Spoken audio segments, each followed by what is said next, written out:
ဆေးရရှိတွေကရှေ့တန်းမှာတည်ဆုံသွားတဲ့စမှုတန်းတွေကိုပျောက်ဆုံးဆင်းသွင်းပြီးနင်းနာကြီးသိန်း30နဲ့ခန်းစားခွင့်လာစားတွေကိုလိမ့်လည်တော်ယူနေဂျပန်စစ်ကောင်စီတပ်ကနေဆေးရရှိကရှေ့တန်းစစ်မျက်နှာတွေမှာတည်ဆုံသွားကြတဲ့စစ်မှုထမ်းတွေတည်ဆုံနင်းနာကြီးငွေကျပ်သိန်း30နဲ့လာစဉ်ခန်းစားခွင့်လာစားတွေကိုကျန်းရည်သူမိသားစုရဲ့ထံမပေးဘဲနဲ့ပျောက်ဆုံးဆင်းသွင်းကလိမ့်လည်တော်ယူပြတ်တောက်ယူနေကြကြောင်းစီတန်ပူကြီးစင်ရောကပြောပါရယ်စစ်ကောင်စီကပြီးခဲ့2024ခုနှစ်ကတည်းကစစ်မှုထမ်းဥပဒေနဲ့ပြည်သူတွေကိုအဓမ္မစုစမ်းခဲ့ရအရှင်ရုံနဲ့စတိုက်ခေါ်ယူခဲ့ပြီးလက်ရှိမှာတနိုင်ငံလုံးတိုင်းတန်းနဲ့ပေါ်တာဆွဲခြင်း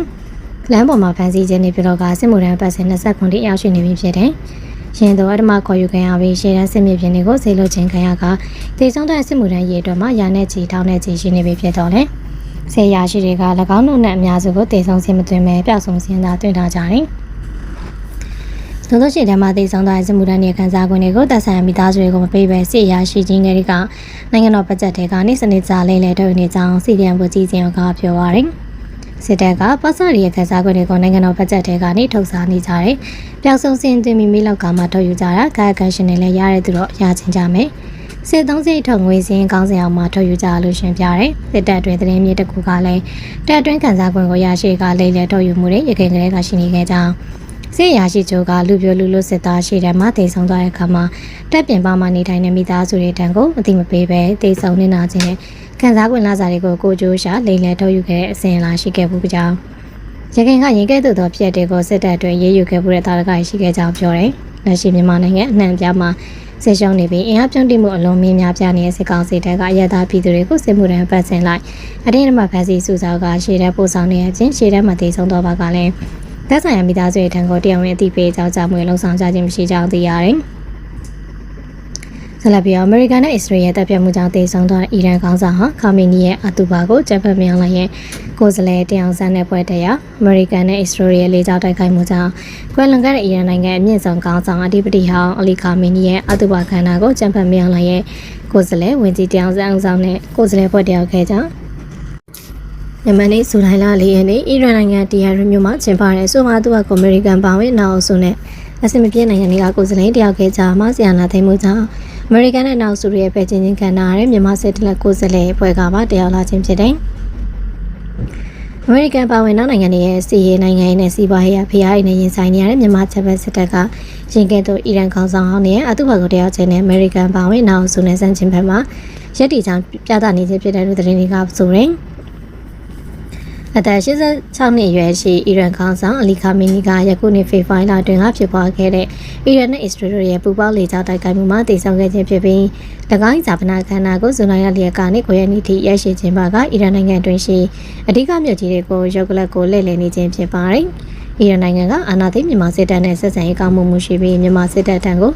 နေရစီတွေကိုလျှို့ဝှက်မတရားတရားမဝင်တင်ပို့ပေးခဲ့ပြီးတော့2024ခုနှစ်အောက်တိုဘာကနေ2025ခုနှစ်ဒီဇင်ဘာလအထိတနစ်ကြာကာလအတွင်းအီရန်ကမြန်မာစစ်တပ်ကိုလေယာဉ်စီလောင်စာတန်ချိန်3,900ခန့်ကို Reef and Noble ဟုအမည်ရတဲ့တင်မော်ရင်းနဲ့ကိုစိန်တိုင်းပို့ဆောင်ခဲ့တဲ့ရင်းတင်မော်ရင်းကနောက်နိုင်ငံရဲ့အရေးယူပိတ်ဆို့မှုတွေကိုရှောင်လွှဲခီးနှံကြောင့်ကို electronic နည်းနဲ့လိညာပေါ်ပြကလေဝက်လောင်စာတင်ပို့ခဲ့ကြောင်းသိရတယ်။အီရန်နိုင်ငံမှာလင်းစီလောင်စာပုံမှုတွေကမြန်မာစစ်တပ်ရဲသားတွေပေါ်လေကြောင်းပုံကျဲတိုက်ခိုက်တဲ့စစ်စင်ရေးတွေကိုဓာတ်ရိုက်အားဖြင့်ပေးနေပြီးရင်းလောင်စာပံ့ပိုးမှုစတင်ပြီးတဲ့နောက်ပိုင်းစစ်တပ်ရဲ့လေကြောင်းတိုက်ခိုက်မှုတွေကြောင့်အနည်းဆုံးအရက်သား1928တိဆုံးစေခဲ့တယ်။တို့ပြင်အီရန်နိုင်ငံကယူရီးယားတွေကိုလည်းမြန်မာနိုင်ငံကိုတင်ပို့ပေးနေပြီးရင်းတို့ကိုမြန်မာစစ်တပ်ကဒရုန်းပုံတွေနဲ့လေကြောင်းတိုက်ခိုက်ပုံတွေပေါင်းရင်လက်နက်ခဲတွေထုတ်လာမှအသုံးပြုခဲ့တယ်။2024ခုနှစ်ဇွန်လတွင်ကလည်းမြန်မာစစ်တပ်ကိုစလဲနိုင်ငံသားရေးဝန်ကြီးတန်းဆွေနဲ့အတူစွမ်းရည်ဝန်ကြီးဌာနရရှိကြီးတွေကိုအီရန်နိုင်ငံတီဟီရန်မြို့ထိစေလို့ကနိုင်ငံဆက်ဆံရေးပုံမှန်နိကစွာပူးပေါင်းဆောင်ရွက်ဆွေးနွေးခဲ့မှုတွေယခုနှစ်ဖေဖော်ဝါရီလအမေရိကန်နဲ့အစ္စရေးရဲ့တိုက်ခိုက်မှုကြောင့်အီရန်ကောင်းဆောင်ခါမီနီသူရဲ့ရုံးခန်းတွေတည်ဆုံခဲ့တော့လေရှင်သတင်းကိုစစ်ကောင်စီဝါဒပြသတင်းစာဖြစ်တဲ့ဂျေမုန်နဲ့မြမလင်းတို့မှလုံးဝဖော်ပြခြင်းမရှိဘဲသတင်းမှကြားထားခဲ့ပူပါတယ်ဆလာပီမြန်မာစစ်တပ်အတွင်းကပိတ်ဆို့တိုင်းကြောင့်မြွားတာကြောင့်ကုန်စည်နှုန်းတွေမြင့်တက်လာပြီးဆွေရစီးပွားရေးဝင်ကျင်ဖြစ်ပေါ်နေဟု